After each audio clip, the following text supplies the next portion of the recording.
Journée historique pour l'OTAN. La Turquie a donné son accord à l'adhésion de la Suède lors d'un sommet crucial en Lituanie, à quelques 35 km de la frontière avec le Bélarus. Cette décision permet aux alliés d'afficher leur unité au début d'un sommet centré sur le soutien à l'Ukraine, près de 18 mois après le début de l'offensive russe, et dont se réjouit le secrétaire général de l'OTAN, Jens Stoltenberg.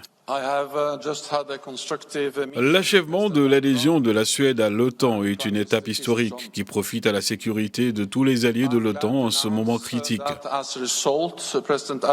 Le Premier ministre suédois Ulf Kristersson parle, lui, d'un très grand pas pour son pays. Le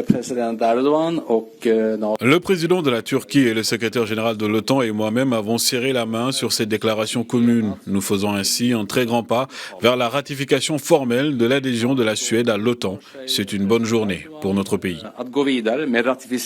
Pour sa part, le président américain Joe Biden s'est dit prêt à travailler avec le président Erdogan au renforcement de la défense et de la dissuasion dans la zone euro-atlantique. Sur la question sensible de l'adhésion de l'Ukraine, l'Alliance a annoncé qu'elle allait lever le Membership Action Plan, sorte d'antichambre à la candidature à l'Alliance qui fixe un certain nombre d'objectifs de réforme. Depuis des mois, la Maison-Blanche explique que l'adhésion de l'Ukraine ne peut être envisagée à court terme et qu'il est préférable de se concentrer sur des mécanismes d'aide militaire dans la durée.